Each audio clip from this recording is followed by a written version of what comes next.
Welcome to our channel. दोस्तों कहानी शुरू होती है और हम बाल छतरी को देखते हैं जो कि अपने दोस्तों को एक रॉक कॉन्सर्ट की 2 टिकट्स दिखाकर स्टाइल मार रहा था। तभी उसका एक दोस्त कहता है कि तुम्हें अपने साथ फटफटी को ले जाना चाहिए, उसके संतरे बहुत बड़े बड़े हैं। बाल छतरी कहता है कि मुझे लड़कियों में कोई इंटरेस्ट नहीं, मुझे तो भाभियां पसंद हैं। तभी वहां पर हम उसकी टीचर को देखते हैं जो कि दिखने में एकदम माल थी और उसको देखकर सभी स्टूडेंट्स का सामान खड़ा हो जाया करता था। बाल छतरी अपने टीचर से पूछता है कि क्या तुम मेरे साथ रॉक कॉन्सर्ट देखने चलोगी, जिस पर टीचर उसे कहती है कि तुम्हारा ऑफर तो बहुत अच्छा है लेकिन मैं तुम्हारी गर्लफ्रेंड नहीं हूँ। बाल छतरी कहता है कि कोई बात नहीं, हम दोनों किसी सुनसान जगह पर चलते हैं, वहां पर मैं तुम्हारी अंधेरी गुफा को रोशन कर दूंगा। अब ये सुनकर टीचर को गुस्सा आ जाता है और वो उसे 1 महीने की डिटेंशन दे देती है। इसके बाद हम बाल छतरी को डिटेंशन रूम में देखते हैं जहाँ पर वो अपने बर्ताव के लिए टीचर से माफी मांगता है, जिस पर टीचर उसे कहती है कि क्यों अब तुम्हें मेरी गुफा को रोशन नहीं करना। बाल छतरी च्युइंगम चबा रहा था तो टीचर उसे थूकने के लिए कहती है, लेकिन फिर वो उस च्युइंगम को बाहर फेंकने की बजाय खुद खाने लगती है। इसके बाद वो बाल छतरी को रिझाने लगती है, जिसको देखकर हमें पता चलता है कि ये टीचर सचमुच में अपनी अंधेरी गुफा को रोशन करवाना चाहती है। फिर वो उसका हाथ पकड़ती है और उसे अपने ऑफिस में ले जाती है, जिसके बाद वहाँ पर क्या हुआ होगा वो तुम सब हरामी अच्छे से जानते हो। अब इसके बाद से टीचर को बाल छतरी के साथ मजदूरी करने की आदत हो जाती है और वो दिन रात उसके साथ सिर्फ मजदूरी ही करती रहती है। फिर एक दिन जब स्कूल में फंक्शन होता है तो टीचर वहाँ पर भी बैक स्टेज बाल छतरी के साथ मजदूरी कर रही थी, जिसकी आवाज बाहर सभी को सुनाई दे रही थी। तभी स्कूल का प्रिंसिपल पर्दा हटाने को कहता है और सभी देखते हैं कि बाल छतरी अपनी ही टीचर के साथ दबा दबा कर मजदूरी कर रहा है। अब सभी को देखकर टीचर तो वहाँ से भाग जाती है, लेकिन बाल छतरी एकदम मर्द बनकर स्टेज पर आता है और अपने दोनों हाथों को हवा में उठाता है। अब पूरा स्कूल उसके इस कारनामे को देखकर खुश होता है और सभी जोर जोर से उसी का ही नाम चिल्ला रहे होते हैं। फिर कुछ महीनों बाद टीचर और बाल छतरी को कोर्ट में पेश किया जाता है, क्योंकि इन दोनों के बीच में जो कुछ भी हुआ वो गलत था और इससे स्कूल की इमेज भी खराब हो गई थी। फिर जज सजा सुनाने के लिए टीचर को खड़ा होने को कहती है, लेकिन हम देखते हैं कि टीचर सही से खड़ी नहीं हो पा रही क्योंकि वो अब प्रेग्नेंट हो चुकी थी। अभी देखकर हम समझ जाते हैं कि बाल छतरी ने अपना सफेद पानी उस टीचर के अंदर ही डाल दिया था। जज टीचर से कहती है कि तुमने जो भी किया उसका तुम्हें कोई पछतावा नहीं, और तुमने तो ये भी कहा है कि मैं बाल छतरी से ही अपनी बार बार पिटवाना चाहती हूँ क्योंकि वो ही सिर्फ अकेला मर्द है जो मुझे चरम सुख की प्राप्ति दे पाता है। अब जज टीचर को 30 साल की सजा सुनाती है और कहती है कि जब इनका बच्चा होगा तो उसकी कस्टडी बाल छतरी को दे दी जाएगी। इसके बाद से ये खबर पूरे शहर में फैल जाती है और देखते ही देखते बाल छतरी बहुत ज्यादा फेमस हो जाता है। एक ऐसा बच्चा जिसने अपनी टीचर को तो पहले दबाकर रगड़ा और फिर उसका पांव भारी कर दिया। अब हर टीवी चैनल पर उसका इंटरव्यू लिया जाता है जिससे उसे खूब पैसे मिलते हैं, लेकिन बाल छतरी एक लापरवाह और बकलोल इंसान था और वो उसे मिले हुए पैसों को अय्याशी और लड़कियों में उड़ा देता है और इसी वजह से उसका बेटा भी अब उसे छोड़कर जा चुका था। फिर कुछ सालों बाद हम बाल छतरी को देखते हैं जो कि अपने एक वकील दोस्त के पास जाता है, जहाँ पर वो उसे बताता है कि तुमने सन 1994 के बाद अभी तक अपना टैक्स नहीं भरा, तुम्हें $43,000 का टैक्स भरना है, वो भी 1 हफ्ते में, नहीं तो तुम्हें 3 साल की जेल भी हो सकती है। अब ये सुनते ही बाल छतरी का दिमाग खराब हो जाता है और वो अपने दोस्त से कहता है कि मेरे पास तो सिर्फ $20 ही हैं। इस पर वकील कहता है कि फिर तो तुम्हारे पास सिर्फ एक ही रास्ता है। जिसके बाद वो उसे एक मोटे इंसान की फोटो दिखाता है और कहता है कि ये मैराथन दौड़ने वाला है और अगर ये जीत गया तो तुम्हें $1 के बदले $8,000 मिलेंगे। वो कहता है कि मुझे लगता है कि ये आदमी जीत सकता है। इस पर बाल छतरी उस पर $20 लगा देता है, लेकिन वो सिर्फ उसके भरोसे नहीं बैठ सकता था। वकील कहता है कि तुम अपने बेटे से पैसे मांग लो, जिस पर बाल छतरी कहता है कि वो तो मुझे छोड़कर तब चला गया था जब वो 18 साल का था। इसके बाद रात को वो एक क्लब में जाता है जहाँ पर एक लड़की उसे एक मैगजीन दिखाती है जिसमें उसके बेटे, जिसका नाम मुन्ना जंगली था, उसकी एक फोटो थी जो कि अब बहुत ज्यादा अमीर हो चुका है और एक बहुत ही खूबसूरत लड़की से शादी करने जा रहा है। इसके बाद हम मुन्ना जंगली को देखते हैं जो कि अपने होने वाली वाइफ दगड़ दल्ली और उसकी फैमिली के साथ अपने बॉस के घर पर आया है जहाँ पर वो लोग शादी करने वाले हैं। फिर कुछ देर बाद वहाँ पर एक फौजी आता है जिसका नाम होता है पेट में पथरी, जो दगड़ दल्ली का भाई होता है। इसके बाद वो मुन्ना जंगली को साइड में ले जाता है और उसे कहता है कि अगर तूने मेरी बहन का दिल तोड़ा तो मैं बिना तेल लगाए अपना डंडा तेरे पिछवाड़े में डाल दूंगा। दूसरी तरफ हम बाल छतरी को देखते हैं जो कि पैसों का जुगाड़ करने के लिए एक न्यूज चैनल के पास जाता है जो कभी उसका इंटरव्यू लिया करते थे। तभी वहाँ पर उसका एक दोस्त झिंगुर आता है। बाल छतरी उससे पैसे उधार मांगता है, लेकिन झिंगुर उससे गुस्सा था क्योंकि बाल छतरी ने उसकी माँ को भी बचा डाला था। बाल छतरी उसे कहता है कि मुझे नहीं पता था कि वो तेरी माँ है, नहीं तो मैं उसकी पीछे से भी लेता। अब इस बात से झिंगुर को गुस्सा आ जाता है और वो दोनों आपस में झगड़ने लगते हैं। तभी वहाँ पर उस चैनल का बॉस आता है और वो बाल छतरी को अपने रूम में ले जाता है। वो उसे कहता है कि अब तुम्हारी कहानी में लोगों को कोई इंटरेस्ट नहीं है और अगर तुम्हें पैसे चाहिए तो तुम्हें अपने बेटे को उसकी माँ से मिलवाने के लिए जेल में ले जाना होगा,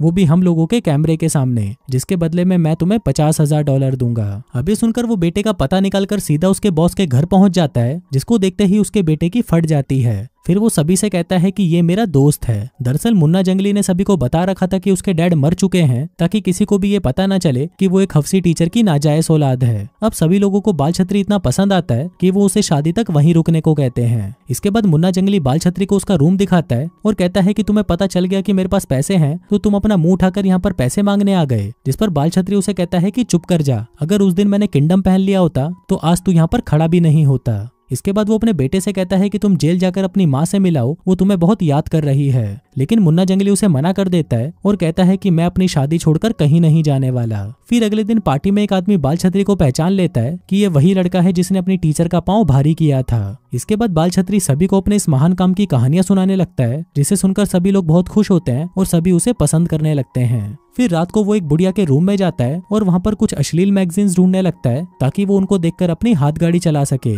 लेकिन वहाँ पर उसे कुछ नहीं मिलता, तो वो बुढ़िया की एक फोटो उठाता है और उसे ही अपने साथ इमेजिन करके अपनी हाथ गाड़ी चलाने लगता है। फिर अगली सुबह जब बुढ़िया आती है तो वहाँ पर पड़े हुए टिश्यू पेपर्स को देखकर समझ जाती है कि ये साला कल रात उसे याद करके कई बार अपना पानी निकाल चुका है। फिर रात को वो सभी मुन्ना जंगली की बैचलर पार्टी सेलिब्रेट करने के लिए स्पा में जाते हैं। वहाँ पर उन्हें ड्रिंक्स दी जाती है, जिसे बाल छतरी थूक देता है और कहता है कि ये क्या है, अपना मुंह डालकर दे दिया तुमने। स्पा वाली कहती है सर ये गुलाब और चंदन का पानी है। बाल छतरी कहता है कि इससे अच्छा पानी तो मैं कल रात को निकाल चुका हूँ। इसके बाद वो सभी लोग मसाज कराने लगते हैं, लेकिन तभी बाल छतरी वहाँ पर खड़ी एक एम्प्लॉय से कहता है कि तुम्हें आज तो मुझे अपने बब्बे दिखाने ही पड़ेंगे। इसके बाद उनको सुंदर बनाने के लिए उनके मुंह पर गधे का गोबर लगाया जाता है, जिसको सभी बहुत एंजॉय कर रहे थे। लेकिन बाल छतरी इससे बहुत ज्यादा चिढ़ा हुआ था और वो कहता है कि अगर अभी के अभी मुझे किसी ने अपने बब्बे नहीं दिखाए तो मैं इस गधे को मार डालूंगा। अब बाल छतरी वहाँ पर बोर हो चुका था, तो वो सभी को अपने साथ क्लब में ले जाता है। अब वहाँ पर नंगी नंगी लड़कियों को देखकर सभी का सामान खड़ा हो जाता है और सभी दबाकर दारू पीते हैं और खूब एंजॉय करते हैं। अब जब सब पीकर ढेर हो चुके थे तो बाल छतरी उन सभी को कार में बिठाकर घर भेज देता है, जिसके बाद वो अपने बेटे के करीब आने की कोशिश करता है जो उससे नफरत करता था। वो दोनों साथ में बहुत एंजॉय करते हैं और साथ ही वो उसे साइकिल चलाना भी सिखाता है, जो वो उसे बचपन में नहीं सिखा सका।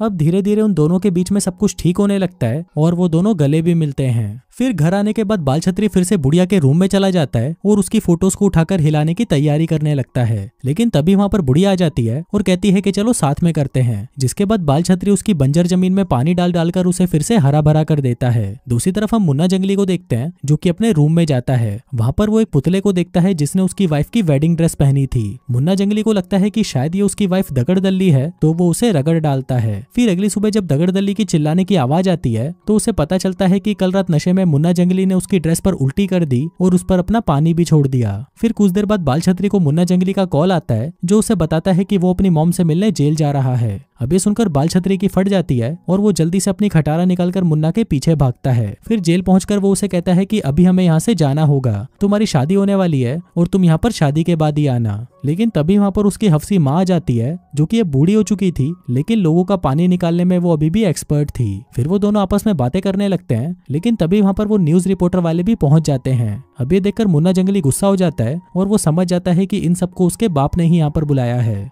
अब वो गुस्सा होकर वहां से जाने लगता है और यहीं से इन दोनों का रिश्ता वापस खराब हो जाता है। फिर घर आकर बाल छतरी अपना सामान पैक करके वहां से जाने लगता है, लेकिन तभी उसे नीचे से किसी की बातें करने की आवाज आती है। वो नीचे झांक कर देखता है तो उसे पता चलता है कि ये तो दगड़दल्ली है, जिसका अफेयर उसके बॉस के साथ चल रहा है। अभी जानकर वो मुन्ना जंगली के पास जाता है और उसे कहता है कि तुम्हारी वाइफ तुम्हें धोखा दे रही है और उसका अफेयर तुम्हारे बॉस के साथ चल रहा है। लेकिन तभी वहाँ पर दगड़दल्ली आती है और कहती है कि मेरा किसी के साथ भी अफेयर नहीं चल रहा, बल्कि मैं तो एक राइटर से बात कर रही थी हमारी शादी के बारे में आर्टिकल लिखने के लिए। अब यहाँ पर बाल छतरी गलत साबित हो जाता है और वहाँ से चला जाता है। लेकिन तभी वो वहां से जाने से पहले दगड़दल्ली का दिल दुखाने के लिए उसे माफी मांगने आइसक्रीम लेकर उसके रूम में जाता है। लेकिन जब वो उसके रूम के बाहर पहुंचता है तो उसे अंदर से दगड़दल्ली के चिल्लाने की आवाज सुनाई देती है। अब दगड़दल्ली को कौन बजा रहा था ये जानने के लिए वो खिड़की से अंदर घुसता है, लेकिन जब वो उस आदमी को देखता है तो वो शॉक्ड हो जाता है, क्योंकि उसे बजाने वाला और कोई नहीं बल्कि उसका भाई पेट में पथरी था। अब इसी मौके का फायदा उठाकर वो उसकी फोटो खींच लेता है, लेकिन दगड़दल्ली उसे ये सच छुपाने के लिए $50,000 का चेक देती है, जिसको लेकर वो शांति से अपने घर वापस आ जाता है।